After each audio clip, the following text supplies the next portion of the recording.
tarde, estamos aqui no dia 14 de novembro de 2020, faltando menos de 24 horas para a 20ª Festa das Nações, que começa amanhã às 10 da manhã, e estamos aqui na nossa escola dominical para continuarmos o nosso estudo no livro do profeta Daniel, no capítulo 9, e o pastor vai dar sequência ao estudo dos 2 últimos sábados. Eu vou pedir a Flailda que esteja orando, pedindo ao Senhor pelo nosso estudo dessa tarde.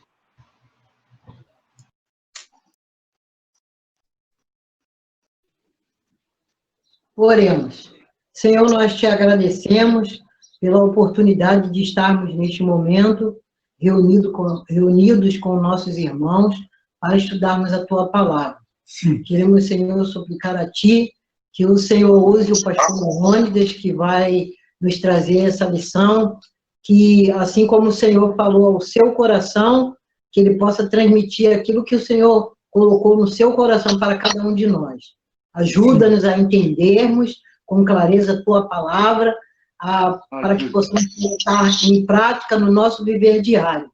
Assim como as experiências do nosso irmão do passado, Daniel, que possamos também ter as nossas experiências contigo e crescer na graça e no conhecimento da tua palavra a cada dia. Muito obrigado pela vida de cada irmão. Continue conosco, assim te oramos. Te agradecemos pela vida da Nelma, que está bem. Oh, Pai, que continue regularizando a sua glicose, para que ela possa ficar boa, em nome de Jesus, se for a tua vontade. Deus, nós te oramos assim, te agradecemos por tudo, em nome de Jesus. Amém. Amém.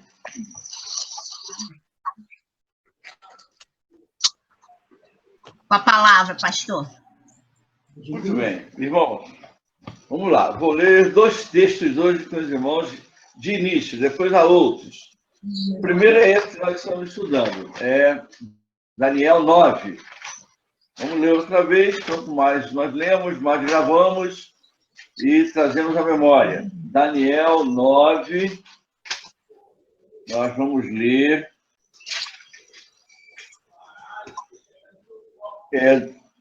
versículo 24 ao versículo 27.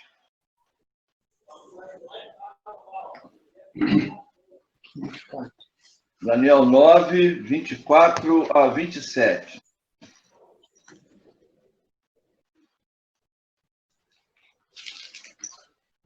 Diz assim: 70 semanas estão determinadas sobre o teu povo e sobre a tua santa cidade. Tá dando um negócio. Para fazer cessar a transgressão, para dar fim aos pecados, para expiar a iniquidade, para trazer a justiça eterna, para selar a visão e a profecia e para ungir o santo dos santos.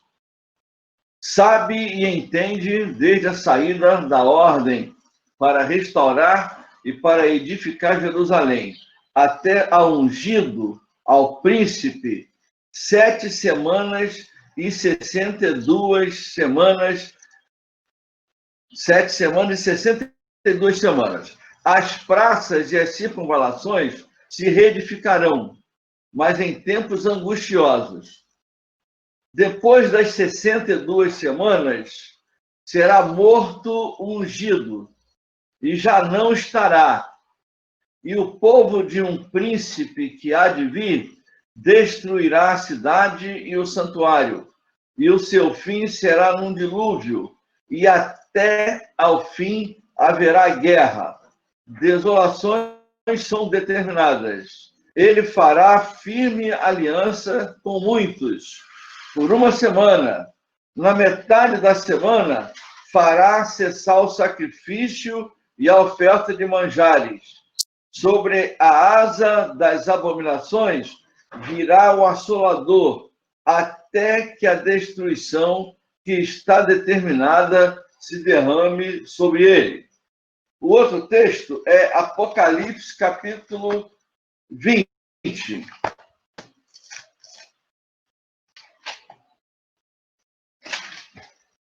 Apocalipse, capítulo de número 20. Nós vamos ler de 1 a 6. Então vi descer do céu um anjo. Tinha na mão a chave do abismo e uma grande corrente. Ele segurou o dragão, a antiga serpente, que é o diabo, Satanás, e o prendeu por 1000 anos. Lançou-o no abismo, fechou e pôs selo sobre ele, para que não mais enganasse as nações, até se completarem os 1000 anos. Depois disto, é necessário que ele seja solto pouco tempo. Vi também tronos, e nestes sentaram-se aqueles aos quais foi dada a autoridade de julgar. Vi ainda as almas dos decapitados por causa do testemunho de Jesus, bem como por causa da palavra de Deus, tantos quantos não adoraram a besta, nem tampouco a sua imagem, e não receberam a marca na fronte e na mão, e viveram e reinaram com Cristo durante 1000 anos. Até aqui, o versículo 4. Por enquanto. Muito bem. Hoje é a terceira lição. Na primeira, a gente começou a falar, nós falamos sobre o fato de Daniel ser um estudante, entendeu pelos livros, lendo a palavra, estudou tudo, viu que o cativeiro profetizado por Jeremias, de 70 anos, estava terminando. Voltou-se para o Senhor, oração, jejum, e chama a atenção, se não estão lembrados, nós falamos nisso, de que a oração, nessa oração, ele não pede nada para ele. É uma oração de confissão de pecado dele, do povo principalmente, ele está falando, mas tudo que ele pede é pelo povo e por Jerusalém. Ele não pede nada para ele, essa é a oração. Chama também muita atenção o fato daquela expressão que está lá em Daniel 9, que ele é muito amado. Isso está no versículo anterior, versículo de número 23. É muito amado. E antes dele terminar a oração, Deus já estava mandando a resposta. Muito bem. Feito isso, depois de estudarmos essa oração no capítulo de número 9 até o versículo de número 19, na semana passada, começamos a falar um pouco mais sobre as 70 semanas. E aí nós explicamos que são semanas de anos, como o judeu contava, o judeu tinha semana de dias, semana de anos, e aqui, até por textos que nós mostramos lá em Levítico, são semanas de anos. Falamos também quando foi que começou a contar as semanas. Foi lá ainda, quando saiu o decreto de Artaxerxes e tal, e assim nós fomos e paramos aí. Não entramos em outro detalhe além disso. Fomos até, então, a 69ª semana. Essa 69ª semana vai até o ponto de Jesus se manifestar a Israel. Ele entra humildemente montado num jumentinho onde ninguém havia montado, estendem roupa pelo caminho, forram o jumentinho, e ele entra. E Israel, claro, não consegue entender isso. Não consegue entender porque Israel vinha de uma luta enorme, de uma tragédia enorme, e vinha de um império grego, de um império medo-persa, de um império babilônico, escravos, exilados, e agora um império romano dominando a eles, ainda que eles tinham liberdade de culto. Então, a nação não existia como tal. Aquele apogeu do tempo de Davi, do tempo de Salomão, aquilo acabou, entendeu? Inimigos que tremiam quando se falava que é Israel, aquilo acabou, e eles estão isolados. e agora aparece o rei. E o rei vem montado num jumentinho, como eu disse, se fosse pelo menos num cavalo, um cavalo alazão, um cavalo árabe, tudo bem, mas o jumento é feio, ele é arqueado, ele é bom para carregar peso, mas ele não é vaidoso, ele não tem elegância. E é assim que Jesus entra. Muito bem. Aí eu peço para o irmão olhar no capítulo 9 de Daniel e verificar.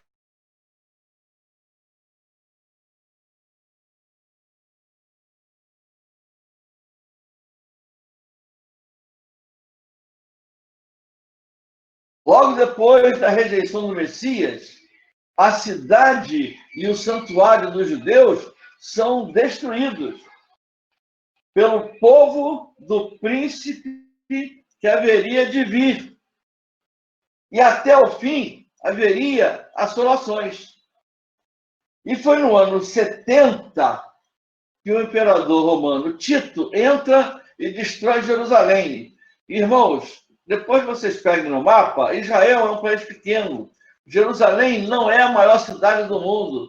E a desgraça, o desastre da destruição de Tito em Jerusalém foi uma tragédia tão grande que há quem diga que morreram 1 milhão de pessoas. Imagine morrer 1 milhão de pessoas há 1.900 anos atrás. Se fosse hoje 1 milhão, o Rio de Janeiro tem 10 milhões de habitantes, São Paulo tem mais, Nova York, Cidade do México tem mais, mas não, foi há 1.900 anos atrás, o estrago foi total. Então, muito bem.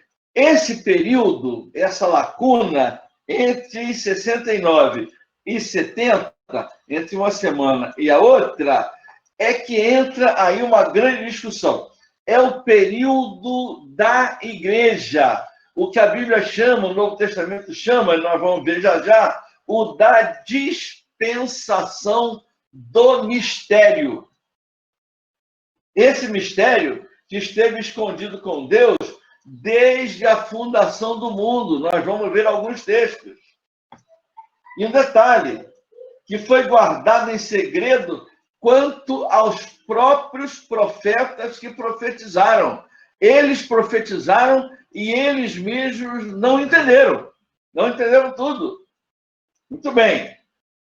Dito isso, agora estamos dizendo que esse mistério foi manifestado a Paulo com o advento de Cristo, com o ungido morto, crucificado e morto, com ele ressuscitando. Esse mistério revelado a Paulo, que é o teólogo maior do cristianismo, que sai revelando tudo para judeus e gentios.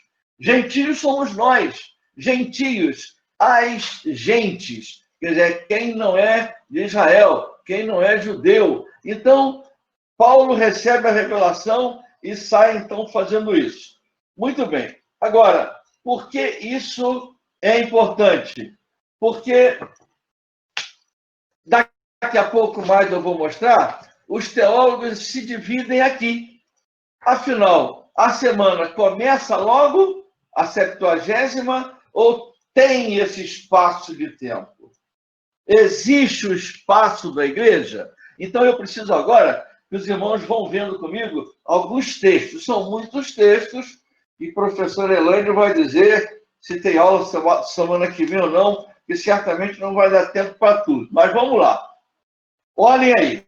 Este período entre a 69ª e a 70ª é o chamado da dispensação do mistério, ou lacuna profética. Mas vamos lá, Efésios 3. São vários textos que nós vamos ver. Efésios capítulo 3. Por que o texto é importante? Para não parecer que isso aqui é mera interpretação de teólogos das várias denominações. Não, todos os teólogos se basearam no texto, ainda que tendo visões diferentes, se basearam no texto sagrado. Então vamos lá. Efésios capítulo 3, de 3 a 12. Olha o que diz. Efésios 3, 3.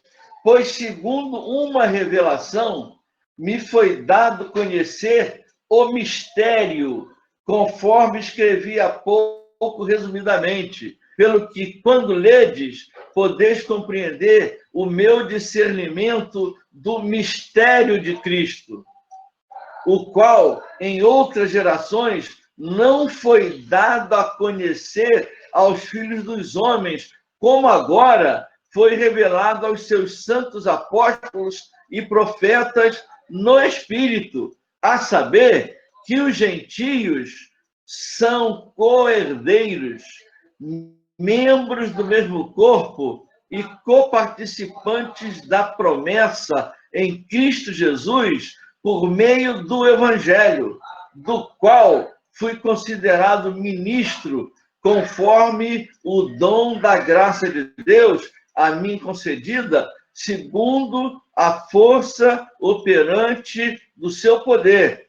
A mim, o menor de todos os santos, me foi dada esta graça de pregar aos gentios o evangelho das insondáveis riquezas de Cristo e manifestar qual seja a dispensação do mistério desde os séculos oculta em Deus que criou todas as coisas, para que pela igreja a multiforme sabedoria de Deus se torne conhecida agora dos principados e potestades nos lugares celestiais, segundo o eterno propósito que estabeleceu em Cristo Jesus, nosso Senhor, pelo qual temos ousadia e acesso com confiança mediante a fé nele. Portanto, vos peço que não desfaleçais. Isso aí já está falando aos Efésios.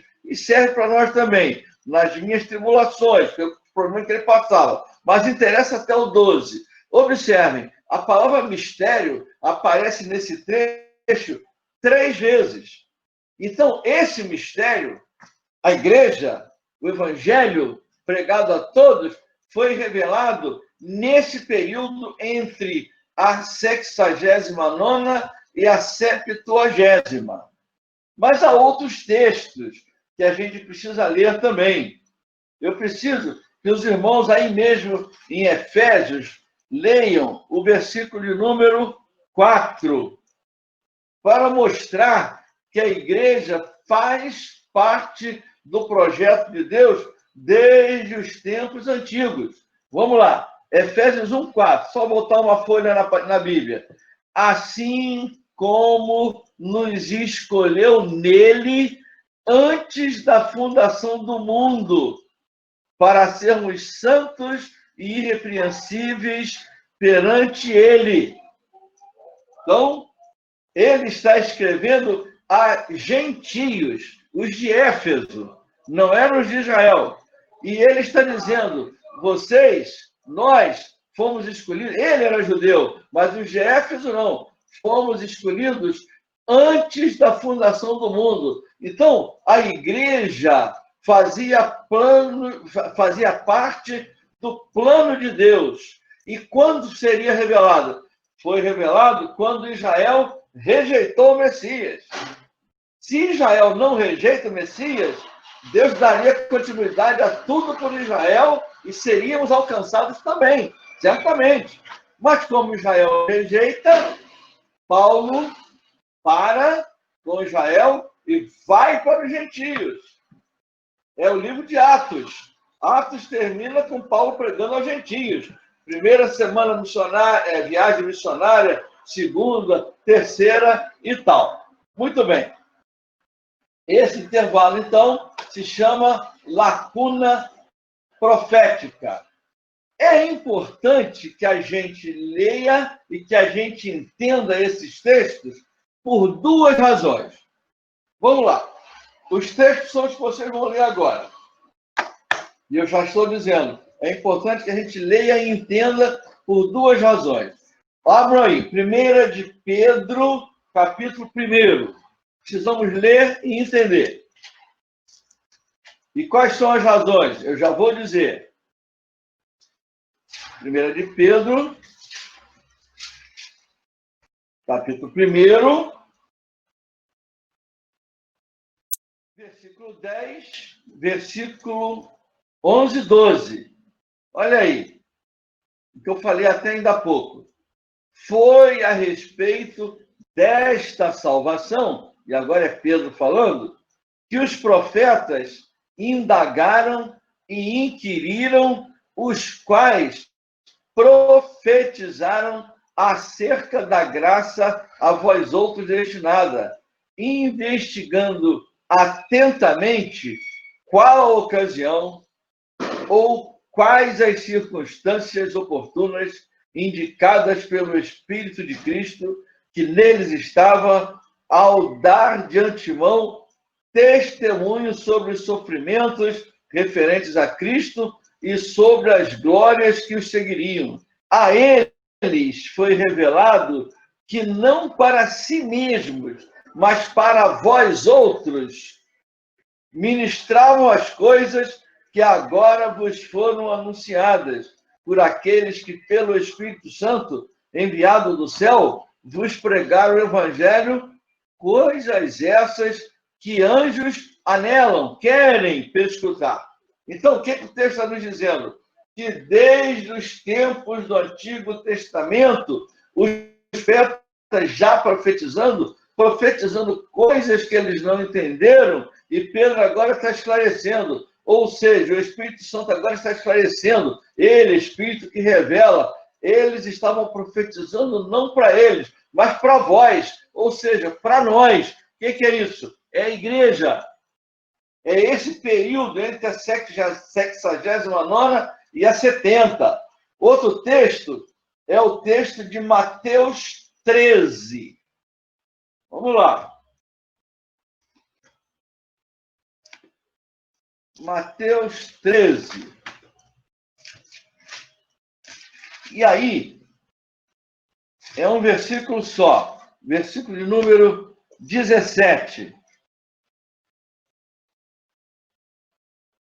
Está escrito assim, Jesus falando, o ministério dele e tal, e no 17 ele diz assim, pois em verdade vos digo que muitos profetas e justos desejaram ver o que vedes e não viram, e ouvir o que ouvis e não ouviram. Ou seja, Jesus está dizendo, essa mensagem vocês estão ouvindo, eles desejaram e não viram. Eles viviam ainda no tempo da lei mosaica, fazendo sacrifícios, e viram a graça, mas em situações assim como, por exemplo, Davi, quando peca, sacrifício de oferta, de holocausto, quando ele peca, cai em adultério, Salmo 51, não queres um coração quebrantado. Quer dizer, a lei diz, pecou, faz o sacrifício. Davi vai mais longe, não adianta eu fazer sacrifício se eu não me arrepender. Isso é graça. Davi, a profundidade da visão, do entendimento de Davi é enorme. Moisés também viu isso, viu tudo isso. Muito bem, mas a lei imperava. E Jesus, aqui é próprio Jesus dizendo, muitos que quiseram ver o que vocês estão vendo, esses milagres, o que eu estou fazendo. E, meus irmãos, imagina Deus entre nós, João 1,14. E o Verbo se fez carne e habitou entre nós, e vimos a sua glória, glória como do unigênito do Pai. Isso é João 1,14. João 1,1. No princípio era o Verbo, e o Verbo estava com Deus, e o Verbo era Deus. Imagine você do lado de Jesus e não tem um único problema que ele não resolva. Tem um cego de nascença, ele faz enxergar. Tem um aleijado, ele faz andar. Tem um leproso, ele limpa. Tem um barco virando no meio do mar da Galileia, ele manda o vento parar. Tem gente com fome, ele... Imagine Deus entre nós. Israel não viu isso. Jesus está dizendo, eles quiseram ouvir, profetas quiseram ver e ouvir e não viram. E eles estavam vendo e não creram. É aquilo que eu falei também na outra aula. Será que se eu ver, de novo, né? Está errado. Será se eu ouvir, é assim a língua, eu creio? Não. Eu creio quando mesmo sem ver com os olhos, eu abro o coração e deixo Jesus trabalhar a minha mente. Isso foi o que nos salvou. Nenhum de nós aqui viu Jesus andando na Galileia, do lado, mas pelo que lemos na palavra, cremos. E a palavra é verdade, coloque em prática. Quem tiver dúvida, coloque em prática. Eu sempre penso isso comigo. Ah, mas o que Jesus falou é história. Coloque em prática. Escolha o tema que você quiser, coloque em prática. Se você quiser escolher um tema emocional de saúde, faz o que ele falou. Perdoa o inimigo. Hoje a ciência descobriu que o ódio mata. Tem gente que está morrendo aí de tanto ódio. É isso. E o médico maior já tinha, perdoa que você vai curar, vai ficar bom. Se você quiser escolher o lado financeiro, essa é ainda mais interessante, né? Se você me entregar toda a sua vida com tudo que você tem e deixar eu usar, você vai prosperar, eu vou te sustentar, nem que tudo se acabe de material. E aí é por isso que a gente leva o dízimo, leva a oferta do missionário, ajuda o necessitado e tal. E todos que são fiéis experimentam. Então, essa palavra é verdade, sim, tudo bem. Mas o judeu viu e não creu. O judeu viu o cego de nascença de João 9 enxergar e não creu. O judeu viu Pedro e João na porta formosa fazer o aleijado andar. Não tem prata nem ouro, mas eu tenho algo mais. Em nome de Jesus, levante e eles viram. A questão não é essa. A questão é o orgulho nacional, o Israel político, o Israel que quer se livrar de romanos, gregos, medo-persas, babilônios, tudo isso. Não viram, não perceberam. Isso custou caro. Muito bem. O outro texto é Lucas 24. Tudo mostrando que desde o Velho Testamento já tinha a igreja no plano de Deus. Lucas 24. Aí eu preciso de 3 versículos, de 25 a 27.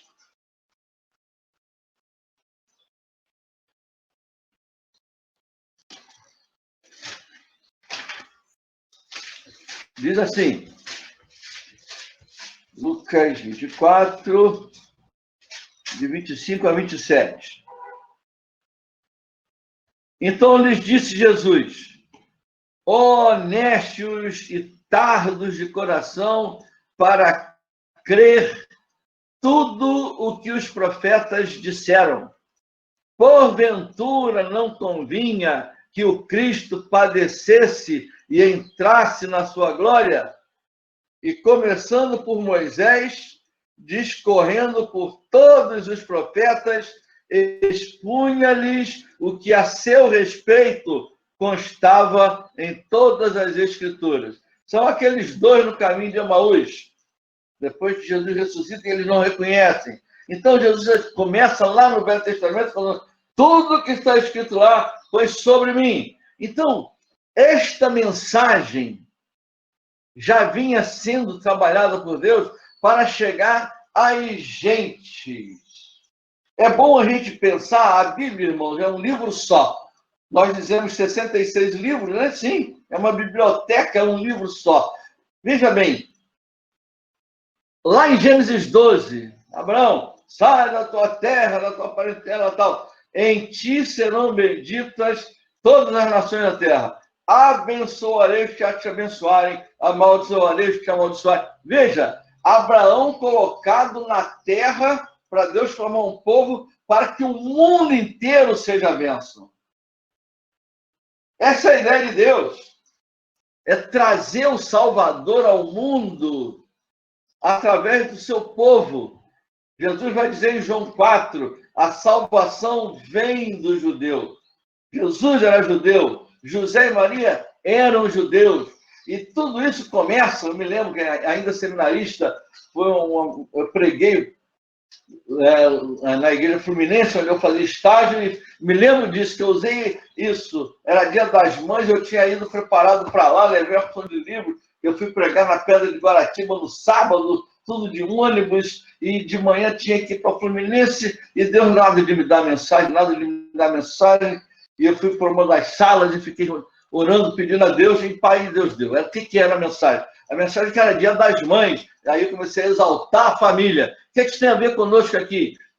Tem a ver conosco é que eu tenho o seguinte: Deus, para formar a humanidade, usou um casal, Adão e Eva.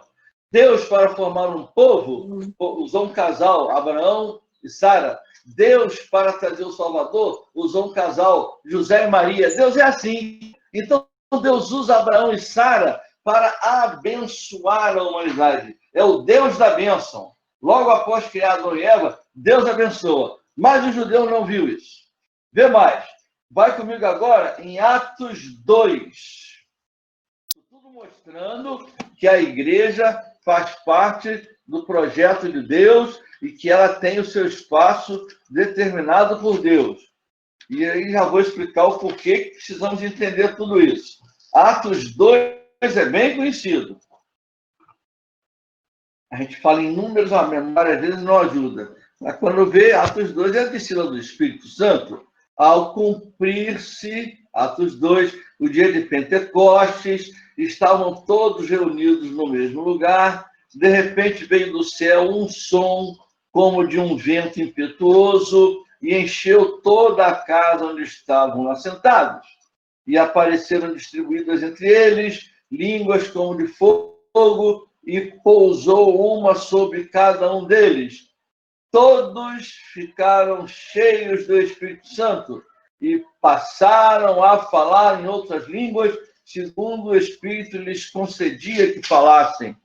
Ora, estavam habitando em Jerusalém judeus, homens piedosos, vindos de todas as nações debaixo do céu.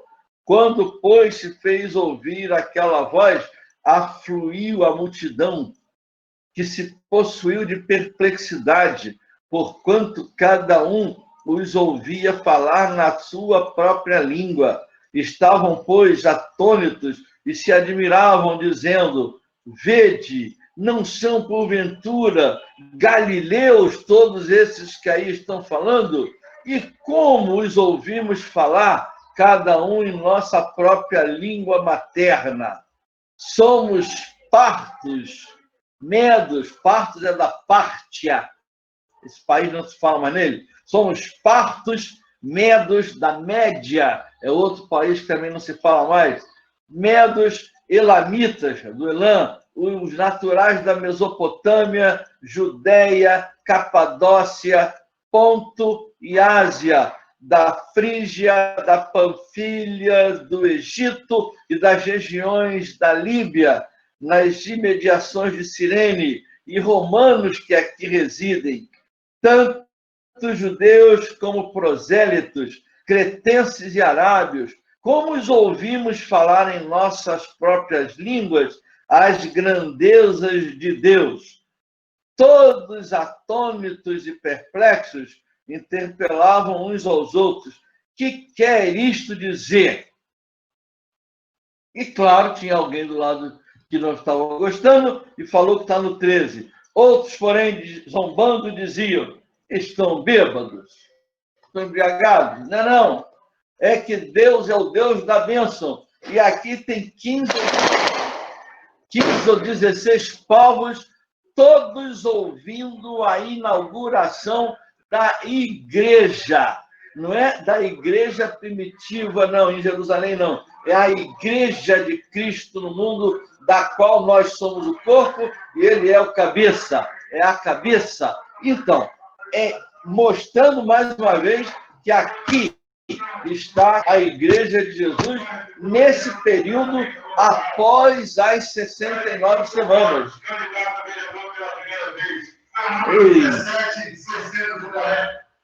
Está passando aqui falando propaganda. Passou.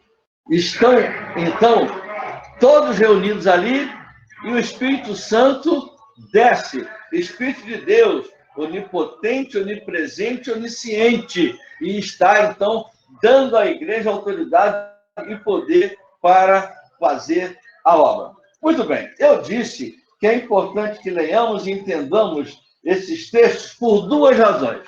Primeira razão, a igreja, e eu, de certa forma, já até falei bastante nisso, não é um acidente no plano da história, um acidente na história. Ela não passou a existir porque Israel rejeitou o Messias. Ela sempre esteve no planejamento de Deus, como esses textos que nós lemos. Os profetas fizeram referência a esse povo que se chama igreja. Nós vamos ver mais 2 textos. O apóstolo Pedro, é claro, quando se refere à igreja, quando fala dos profetas, foi o texto de Pedro que nós lemos, do Velho Testamento, a quem o mistério de Cristo não foi revelado, e quando fala da salvação para nós, Pedro, é claro, quando fala, eles não entenderam, nós estamos tendo o privilégio, nós somos a igreja, nós fomos eleitos por Deus, vocês, Paulo fala aos Efésios, tudo texto que a gente leu. Mais um profeta do Velho Testamento, abre lá em Oséias, também vai mostrar aí a igreja. Oséias, capítulo 2. Primeira razão, então, de ler esses textos é: a igreja não é um acidente. Ela passou a existir porque Israel rejeitou o seu Messias. Não, a igreja existe desde o Antigo Testamento. Até porque Deus, onisciente, sabia qual seria a reação de Israel. Vamos lá. Oséias 2. Olha aí o versículo número 23. Semearei Israel para mim na terra, e compadecer-me-ei da desfavorecida, e a não meu povo direi, tu és o meu povo. Ele dirá, tu és o meu Deus. Não é Israel. O outro texto é aí também, é Oséias 1. Vê lá. Oséias, capítulo 1, versículo número 10.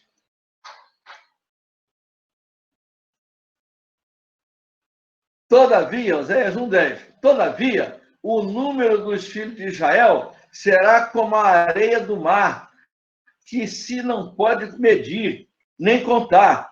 E acontecerá que, no lugar onde se lhes dizia, vós não sois meu povo, se lhes dirá, vós sois filhos do Deus vivo. Não precisamos ir lá, mas lembrem-se de quando Pedro teve aquela visão do lençol, que embaixo do lençol e tal, cheio de animal, tinha porco, tinha isso, tinha aquilo, tinha cavalo, animal imundo, rumina, mas não tem fedido, o outro não rumina. E na visão pega, mata e come. Aí no dia seguinte aparece o exame lá, logo depois, é Cornélio. Cornélio era romano. E o Espírito Santo vai com ele. E quando ele começa a explicar, Cornélio era sincero, as suas orações foram ouvidas e tal. Quando ele começa a ouvir Pedro, o Espírito Santo desce sobre eles. O que é isso? Gentios. É esse povo de que Oséias está falando. Gente que não tem sangue de Abraão, Isaac e Jacó. Mas é gente que, como diz Paulo, é israelita, israelense, israelita. Por fé. É filho de Abraão pela fé. Então, enquanto Paulo, eu sou da linhagem, da tribo de Benjamim, circuncidado ao 7º dia, tudo bem, ele era tudo isso por sangue, por veia. Nós não. Esses são filhos de Deus pela fé. Entendam isso? Então, é a igreja. Então, a primeira razão é entender esses textos, entender. A igreja existe porque Israel não quis o Messias, aí Deus mandou para a gente. Não. Deus sempre teve um plano para os gentios, que se chama igreja, com um detalhe. Ele vai voltar a tratar com Israel. Está tratando hoje de maneira que, na língua portuguesa, ele pode chamar de equidistante. Está tratando, protegendo. Tanto que dá para a gente ver a olhos vistos. É muito difícil de alguém não querer entender por que tanta gente reclama de Israel, soviéticos reclamam de Israel, os árabes reclamam de Israel, Todo mundo reclama de Israel, tirando alguns países ocidentais que não reclamam, mas também não dão o apoio que devia dar. Todo mundo reclama de Israel e ninguém tira Israel de lá. Eu acho isso um absurdo. É só juntar todo mundo, vou tirar essa turma daí. São 5 milhões de judeus lá, varra essa turma daí, joga todo mundo aí no mar Mediterrâneo, tira daí, deixa a terra para os palestinos. Ninguém faz, ninguém toca. Por quê? Porque Deus continua tratando com Israel. E voltará a tratar ainda mais intensamente, ou, digamos, mais ostensivamente, mais diretamente ainda. Então, a primeira razão de ler esses textos, a igreja existe nos planos de Deus desde os tempos passados. Muito bem. Agora, vem a segunda razão. Qual é a outra razão para a gente entender bem esses textos? Uma segunda razão, porque é importante que se entenda bem esses textos lidos, é que aqui, quando afirmamos que a igreja está, nesta semana, nesta que resta, nesse período entre a 69 e a 70, nós estamos dizendo também que não há unanimidade de interpretação entre os teólogos. Por isso é importante. A igreja existe e existe nesse período. A igreja não está na 70ª. São pontos de vista tão diferentes que influem profundamente na escatologia. E aí os irmãos, escatologia, doutrina das últimas coisas. E aí os irmãos vão entender por que o pastor hoje leu também Apocalipse 20.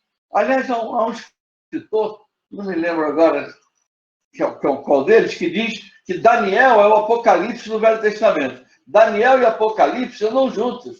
O pastor Antônio Gilberto, que já está lá agora, pastor velhinho, pastor assembleano, estudioso, um teólogo, pastor Antônio Gilberto, ele escreveu, e há muitos anos, ele devia estar com seus 40, 50 anos, ele partiu quase 90, se não me falha a memória. O pastor Antônio Gilberto escreveu um livro exatamente um comentário sobre Daniel e Apocalipse. Ele botou os dois livros juntos, porque não tem como você falar de Daniel sem falar de Apocalipse, e não tem como estudar Apocalipse sem pensar em Daniel. Então, por que é importante ler esses textos e entender que a igreja está entre a 69 e a 70? É porque os teólogos têm pontos de vista completamente diferentes. O que leva os teólogos a terem aquelas posições que em teologia se chama de pré-milenista, de pós-milenista, de amilenista, entre outras posições.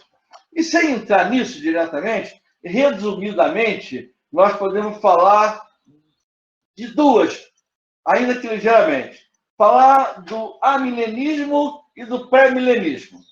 Qual é a questão? Quando é que vai acontecer o amilenismo?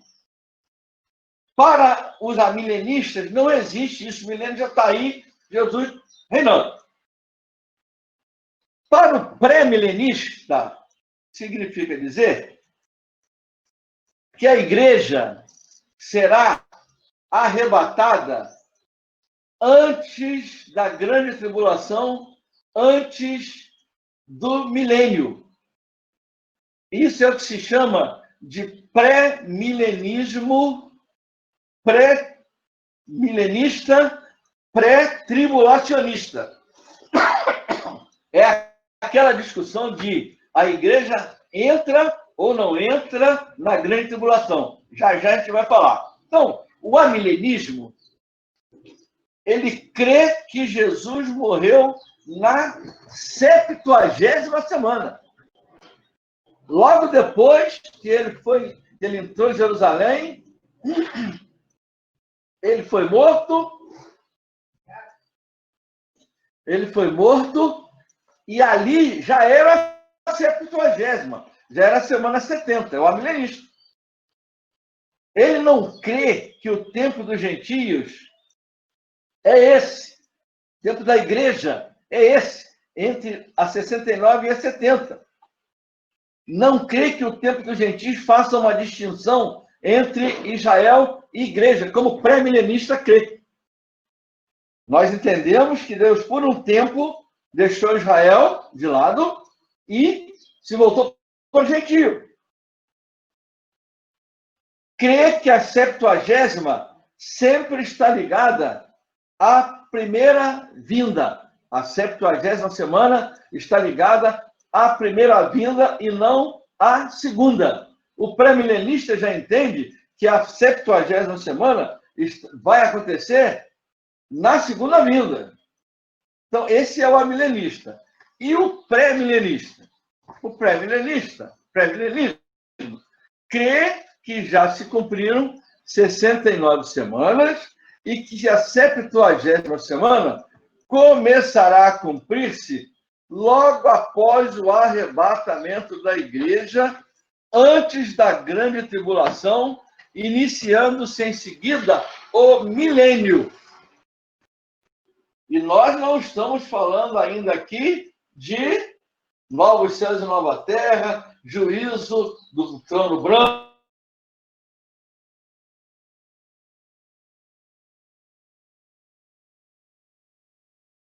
Não entrará na grande tribulação. Essa é a posição dispensacionalista, pré-milenista, pré-tribulacionista. A igreja não entra na grande tribulação. Essa posição teológica chama-se dessa forma. E aí o irmão vai perguntar, os irmãos vão perguntar, pastor, e aí? Afinal de contas, qual é a correta? Qualquer teólogo amilenista ou pré-milenista que você perguntar, ele vai dizer que correto é que ele crê. E eu gosto de aqui fazer um acréscimo. Pastor, e se eu nunca estudar isso? Não muda nada em relação à nossa salvação eterna. São posições teológicas de interpretação da segunda vinda de Cristo. Ninguém vai ser salvo ou deixar de ser salvo porque é milenista, ou pré-milenista, ou pós-milenista, e ainda existem outras correntes, outras linhas. É que eu só citei essas 2 ou 3. Então, vamos lá. E nós cremos em quê? Particularmente, eu creio no pré-milenismo, dispensacionalista, pré-milenista, pré-tribulacionista. A igreja não entra na grande tribulação, que na Bíblia a tribulação é chamada de o dia da ira. A Bíblia chama a grande tribulação de o dia da ira. E a igreja não vai entrar aí. Pense em uma coisa comigo. Nós éramos pecadores. Aliás, tem um texto que nós vamos ler que vai falar isso. Nós éramos pecadores, vivíamos no mundo, e até quando a gente achava que não fez nada de errado, somos pecadores por Adão, descendentes de Adão, na nossa veia corre o sangue de Adão, não tem jeito. Só não sei se ele era A positivo igual a mim. Aliás, aqui em casa, acho que todo mundo é A positivo. Eu sou A positivo, Denise é A positivo, e acho que os 3 colegas também são. Não sei. Seja lá como for, todo mundo tem o sangue de Adão. Pecadores.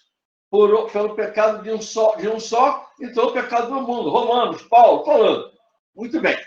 Então, eu que vivia a caminho do inferno, pecador, longe de Deus, não queria saber de nada, ou então eu que fiz um monte de coisa errada e tal, o Senhor me salvou. O Senhor nos salvou. O Senhor nos deu a sua graça. O Senhor foi longânimo, foi paciente conosco. O Senhor nos deu a oportunidade da salvação eterna. O Senhor nos tirou de tudo isso. Pergunto, agora que Ele perdoou os meus pecados, que a Bíblia diz que dos teus pecados jamais me lembrarei, agora que não habita mais em mim nenhuma influência, nenhuma possibilidade de domínio satânico, agora que o Espírito Santo tomou conta da nossa vida, Deus vai me jogar na grande tribulação? Pré-tribulacionista entende que não. Mas, pastor, e há textos da Bíblia que a gente possa chegar lá? Pode, nós vamos ler agora. A igreja, irmão, não faz mais parte daquele grupo que nós fazíamos, os filhos da ira, os que são destinados para o dia da ira. Não, a igreja é filha da graça.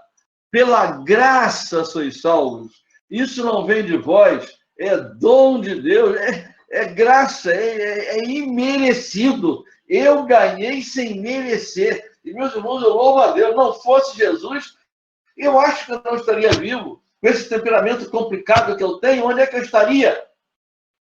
Eu louvo muito a Deus por Jesus e minha mãe, que souberam me segurar. Veja, isso é graça, isso é dom de Deus. Então, fomos libertos desse dia da ira. Mas vamos aos textos. Melhor do que eu falar é ir aos textos. Textos que confirmam que a igreja está fora do dia da ira, fora da grande tribulação. Vamos lá. 1 de Tessalonicenses, capítulo 1. Primeira carta aos Tessalonicenses, capítulo 1.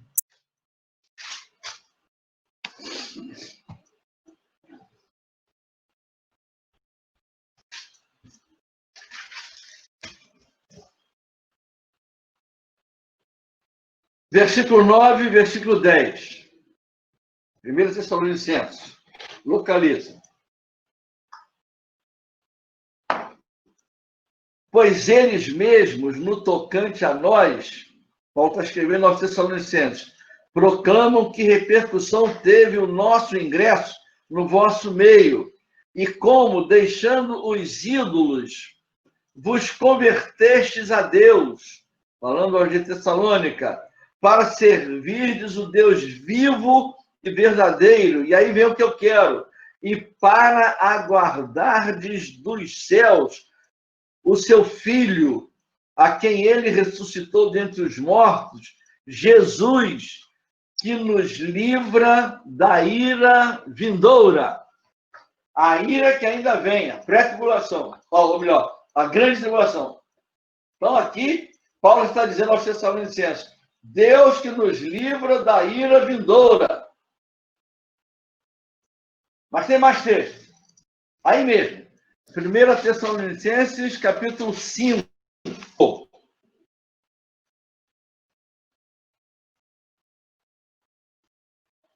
E é um versículo só e é tão claro quanto o outro. Olha o versículo 9. 1 Tessalonicenses 5, 9. Porque Deus não nos destinou para a ira, mas para alcançar a salvação mediante nosso Senhor Jesus Cristo. Então, Deus não nos destinou para a ira. Então, o dia da ira, a grande tribulação, não tem a ver conosco. O outro texto, Efésios 2, 3.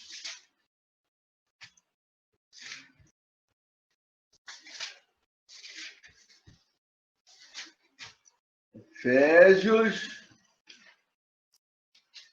2,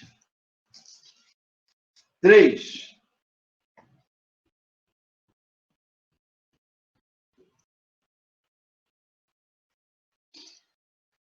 Entre os quais... Deixa eu ler do versículo primeiro, vai ajudar mais. Efésios 2, versículo 1. Ele vos deu vida, estando vós mortos nos vossos delitos e pecados, nos quais andastes outrora, os efésios e nós também, segundo o curso deste mundo, segundo o príncipe da potestade do ar, do espírito que agora atua nos filhos da desobediência, ainda os que estão lá. E vem o 3.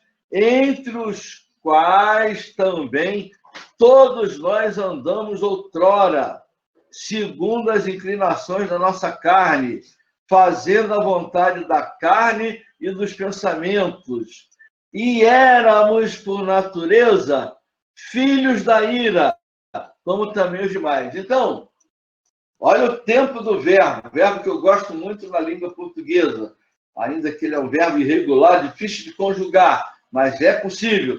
Éramos, é do verbo ser, éramos que não somos mais. ele nos livrou no dia da ira, porque nós não somos mais filhos da ira, somos filhos da graça. É isso. Por isso, somos pré-tribulacionistas. Quer dizer, somos. Estou falando por mim. Isso me fez lembrar uns quase 35 anos atrás, mais ou menos, fazendo um estudo bíblico lá na igreja, meio de semana, aí um irmão, quando eu falei isso, falou, pastor, para mim a igreja entra na grande tribulação. Tudo bem, sem problema, ele crê assim. Eu estou ensinando a igreja o que eu creio, mostrando o texto. Mas qualquer um pode crer que a igreja entra ou que não entra. Muito bem. Mas aí está o texto. Nós éramos filhos da ira. O outro texto é Romanos 5. Isso tudo, esses textos todos, é para explicar a posição amilenista e pré-milenista. O pré-milenista crê que a 70ª semana ainda não começou, que Deus vai voltar a tratar com Israel e que a igreja não entra na grande tribulação. Muito bem. Romanos 5:9. Acha aí. Logo, muito mais agora, sendo justificados pelo seu sangue, seremos por ele salvos da ira. Olha aí. Agora é Paulo escrevendo aos crentes de Roma. Logo, muito mais agora que fomos justificados, Satanás não tem mais do que nos acusar. Qualquer dívida que Satanás apresente contra nós, Jesus vai dizer assim, eu paguei. Eu paguei. Paguei tanto que venci a morte. O salário, a paga do pecado é a morte. Por que Jesus pode dizer que pagou? Porque a morte não conseguiu detê-lo. É muito interessante. Leia depois de novo. Nós já lemos tantas vezes. Leia de novo. Pegaram o corpo, José de Arimateia pediu o corpo, levou, botou num túmulo que nunca foi usado, botaram uma perna na frente, selaram, botaram os guardas. O anjo chegou lá, tirou a pedra. Quando as mulheres chegaram, tem ninguém aqui não. Pois é. Ele ressuscitou, glorificado. Passou com pedra na porta. Que é isso? Ele me salvou. Então, Satanás não tem do que nos acusar. Essa é a grande questão. Romanos 5:9. Muito bem. Detalhe. Uma coisa que eu acho que não é das mais importantes. Pastor, quem pensa assim, de maneira pré-tribulacionista? Eu vou citar o nome aqui de alguns pastores de várias denominações que creem nessa maneira futurista, que é a maneira de interpretar o Apocalipse, de onde tiramos a linha teológica pré-tribulacionista. Então, no Brasil, essa escola futurista de interpretação não pertence a uma única denominação, não. Então, por exemplo, o reverendo Orlando Boyer, era um americano, assembleiano, o pastor Emílio Conde, era outro assembleiano, Lourenço Olson, assembleiano. Esse Orlando Boyer tem uma história muito interessante sobre ele. Ele era missionário americano e veio para o Brasil. Olha que interessante a história dele. Veio para o Brasil. Mas chegou o tempo da idade dele e a missão mandou chamá-lo. Voltou para lá. Ele foi porque tinha que ir.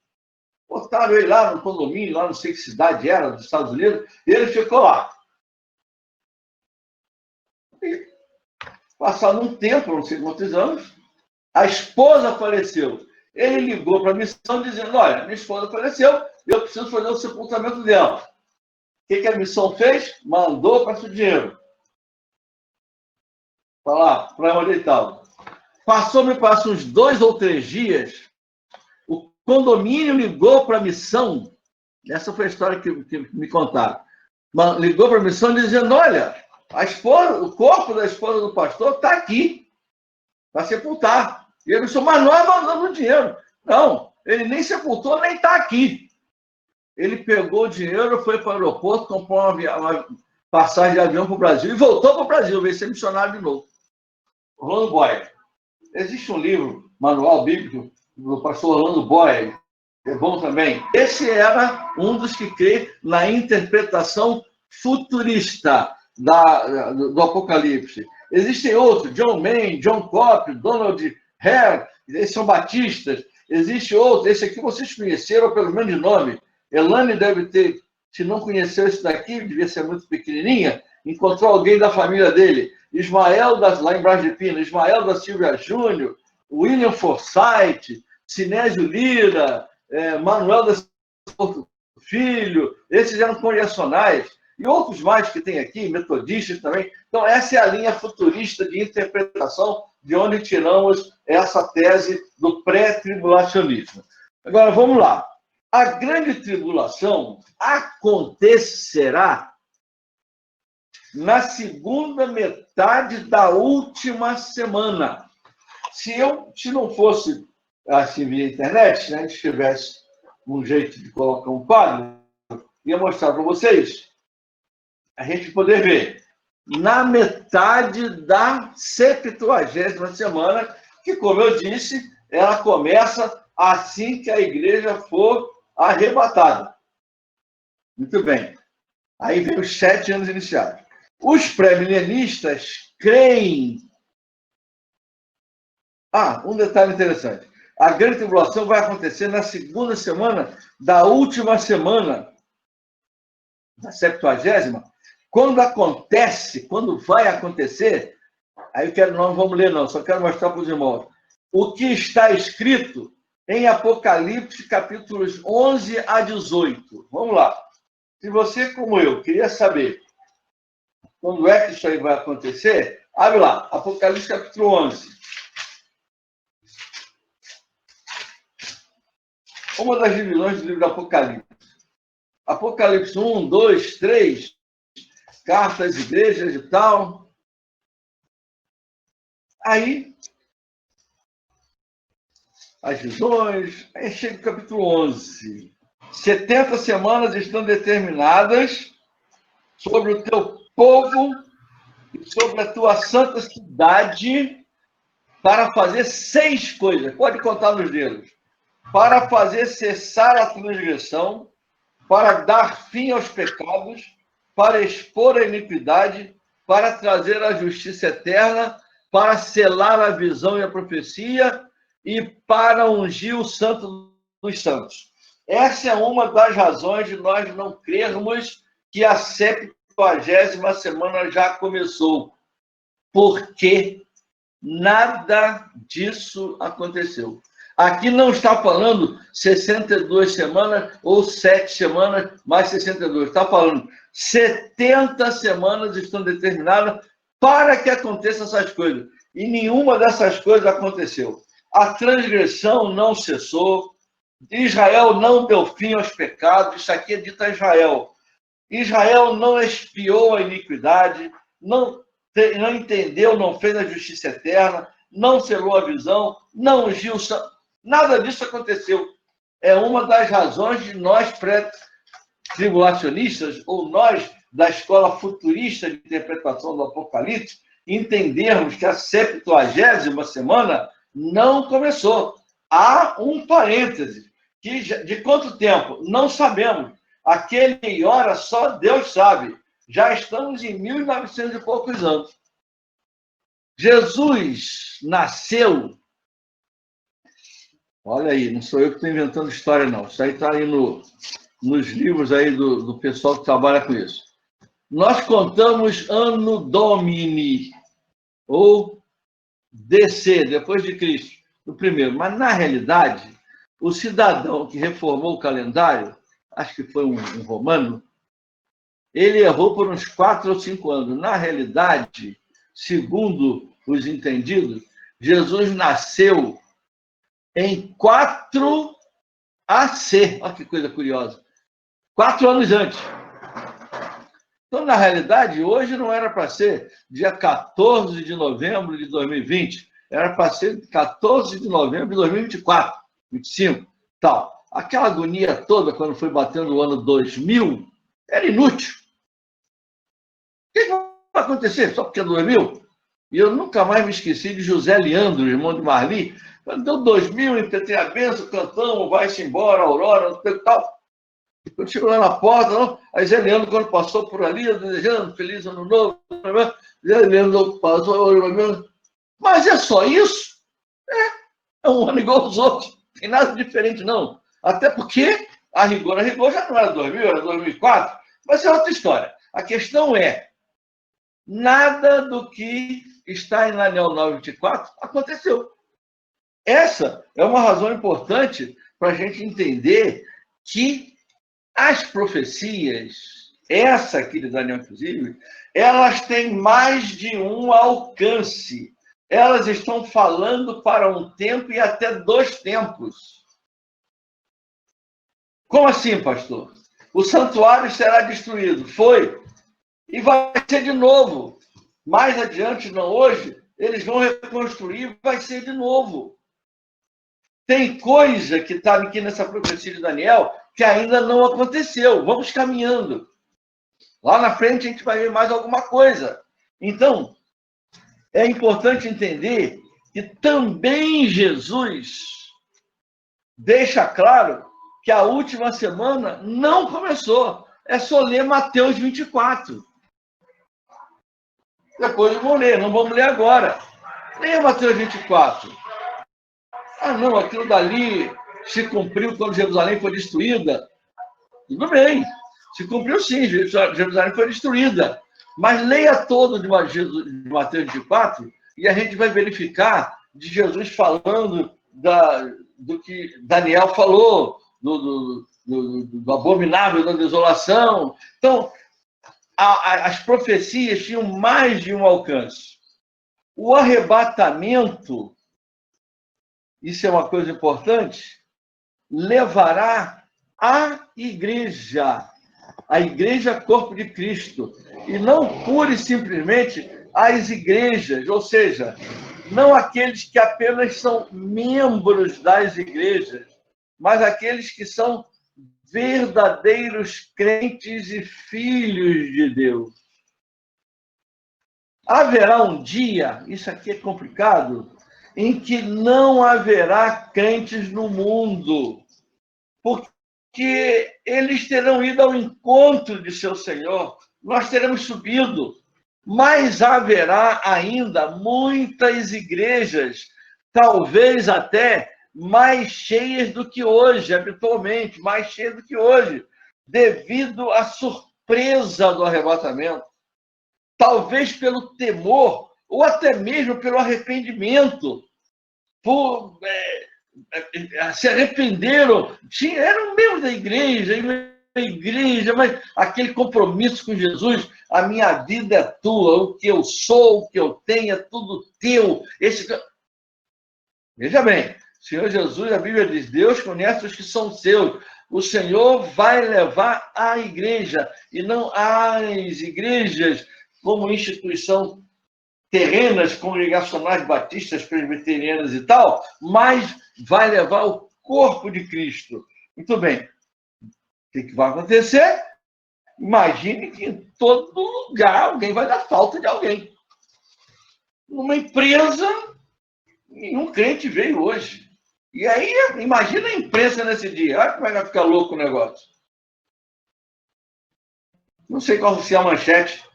Pane geral no mundo, sumiu um monte de gente. E agora? E isso vai fazer com que muita gente se volte para Deus, se volte para a igreja. Os que forem deixados sem a bênção do arrebatamento ficarão como o joio lançado ao fogo da tribulação, da qual os judeus vão participar, porque rejeitaram o seu Messias. Os judeus não quiseram aceitar Jesus quando ele veio manso e humilde de coração, poderoso em obras e palavras, ensinando e fazendo o bem.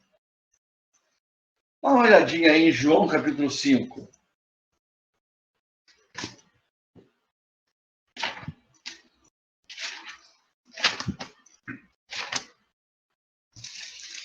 João capítulo 5, versículo 40. Quando Jesus veio assim, desse jeito aí,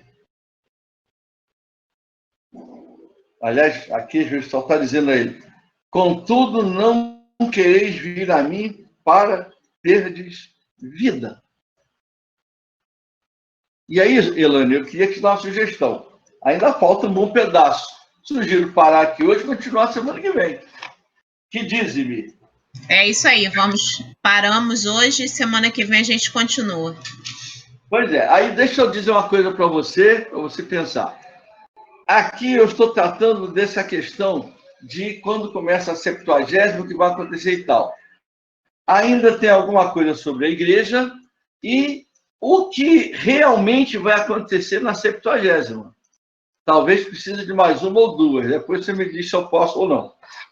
Pode sim. Faz mais 2 aulas. Quantas precisar, tá bom? Tá bom?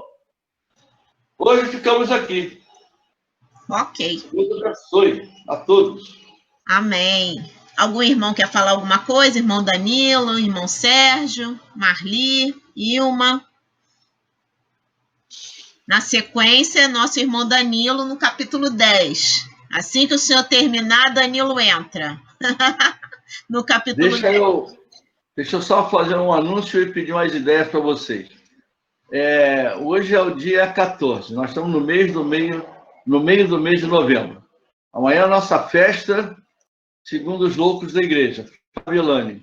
Vai ter uma festa via internet. Entendeu? Então, eles estão fazendo, vai ser os abertos. Eu já encomendei lá as minhas quentinhas. Mas deixa eu colocar outras loucuras para vocês. Como é que nós vamos fazer, Elane, o culto das 6 horas da manhã no segundo domingo? Não sei.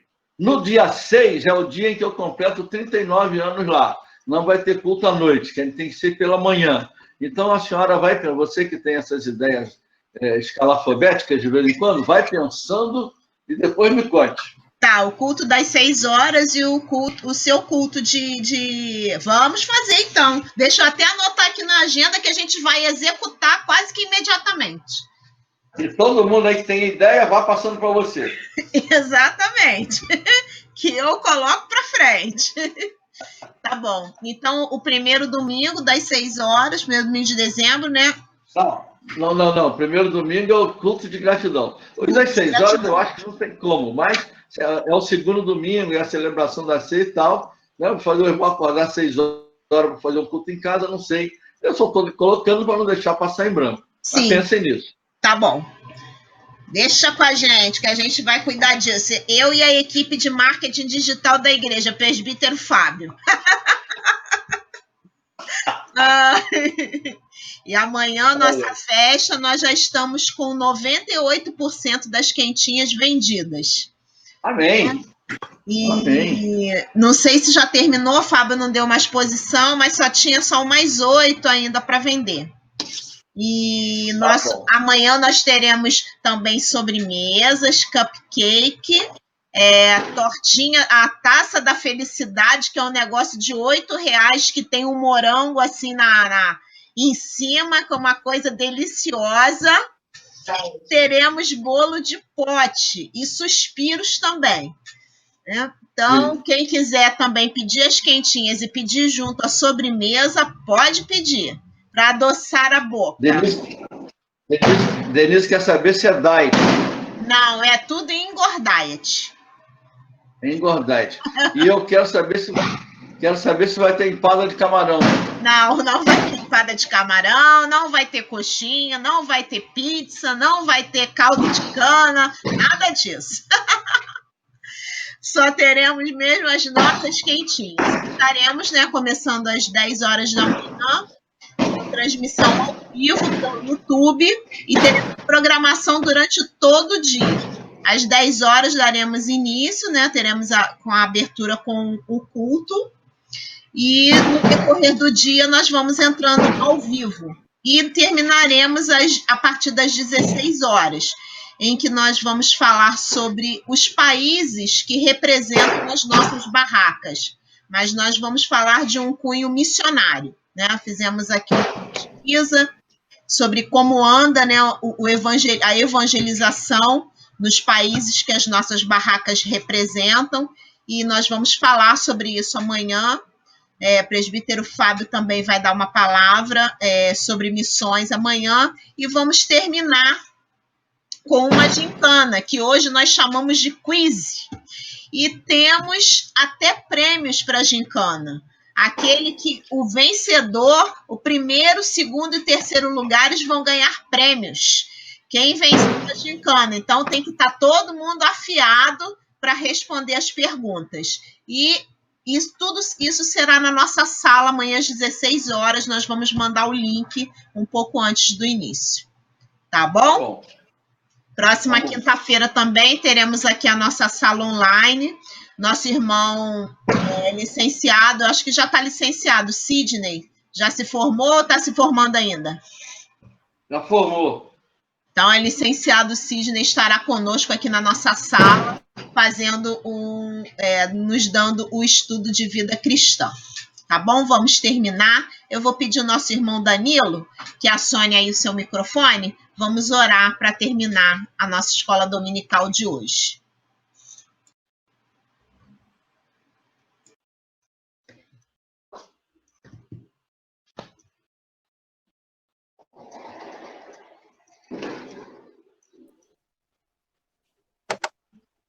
Oremos.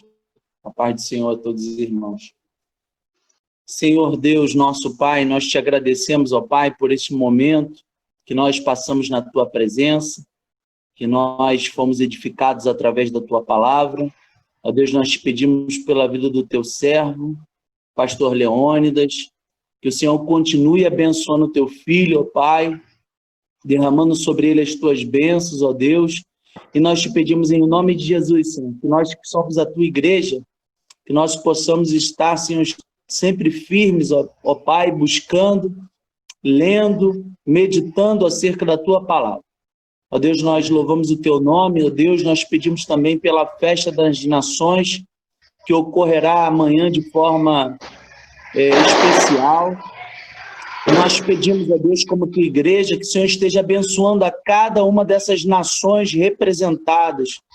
Ó Deus, em nome de Jesus, nós pedimos por cada um desses países, ó Deus, que estarão sendo representados ali. Ó Deus, nós te pedimos em nome de Jesus que eles sejam alcançados pelo Teu amor, pela Tua graça. Ó Deus, em nome de Jesus, nós te oramos, ó Deus. Ó Deus, te pedindo perdão pelos nossos pecados, e desde já te agradecendo por tudo que o Senhor tem feito, Deus, no nosso meio.